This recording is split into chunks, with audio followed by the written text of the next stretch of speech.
ধরনের নেশার সামগ্রী স্কুলের বারান্দার মধ্যে এসে কারা করছে সেটাও বুঝতে পারছি না। ছাদে বসে বসেও তারা বিভিন্ন রকম খাওয়া দাওয়া করে।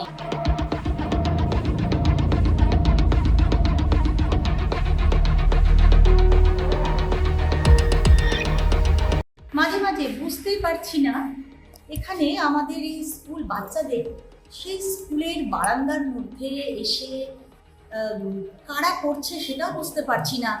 বিভিন্ন ধরনের নেশার সামগ্রী, গ্লাস, এগুলো আমি এত লজ্জিত আমি যে বাচ্চারা এগুলো চোখে দেখছে এবং সেগুলোকে তুলে আমাকে এই স্কুলের পেছনে জঙ্গলে ফেলে দিতে হচ্ছে প্রত্যেক দিনই। কারণ স্কুলের সামনে যে ডাস্টবিন যেটা বাচ্চারা বিভিন্ন সময় ইউজ করে সেখানে তো এটা ফেলতে পারছি না। অভিযোগ করেননি উচ্চপদস্থ? আমি এটা আমাদের কাউন্সিলর 14 নম্বর ওয়ার্ড শ্রী সন্দীপ ঘোষ মহাশয়কে জানিয়েছি। আমি জলপাইগুড়ি কোতোয়ালি থানায় কমপ্লেন্ট লঞ্চ করেছি কয়েক মাস আগে। এবং আমি বুঝতে পারি না আমাদের স্কুলের যে ছাদ তার মধ্যেও বিকালবেলায় রীতিমতো তারা বিভিন্ন জায়গা দিয়ে উঠে পড়ে কীভাবে সেটাও আমি জানি না।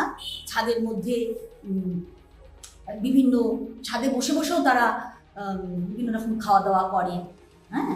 এবং চারিদিকে স্কুলের কল সেটা খুলে নিয়ে চলে যায়। বাচ্চাদের হাত ধোয়ার জন্য আলাদা ব্যবস্থা করেছিলাম, সেই কল খুলে নিয়ে চলে গেছে। বিভিন্ন বাজে বাজে কথা তারা বিভিন্ন ওয়ালে লিখে রাখে।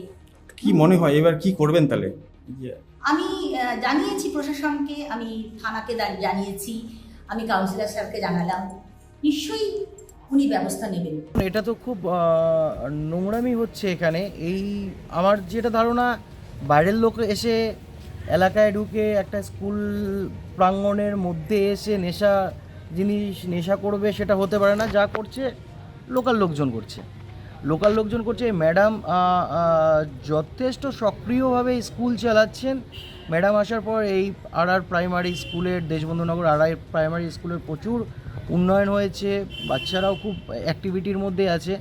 কিন্তু এটাও তার সাথে সাথে এই যে এগুলো যারা করছে তাদেরকে তাদের এগেনস্টে প্রশাসন যাতে স্টেপ নেয়। ম্যাডাম, আমি জানি ম্যাডাম কেস করেছে কোতোয়ালি থানাতে, একটা লিখিত অভিযোগ দিয়ে এসেছিলো। তো আমিও এই বিষয় নিয়ে সরব হব এবং আমি থানায় যাব। থানায় গিয়ে বিষয়টি আইসি সাহেব কিংবা টাউনবাবুর সাথে কথা বলে আমি তাদেরকে বিষয়টা সম্পূর্ণভাবে বলবো, যাতে এটার এগেনস্টে স্টেপ নেয়। যারা করছে তাদের যাতে অবিলম্বে শাস্তি হয়।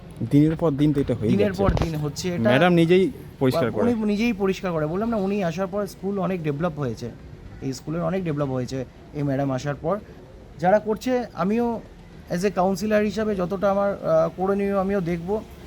আর আমি প্রশাসনের কাছেও আমি নিজে ব্যক্তিগতভাবে আমি একটা চিঠি করব। ফলো করুন সংবাদ প্রতিদিন ডিজিটাল।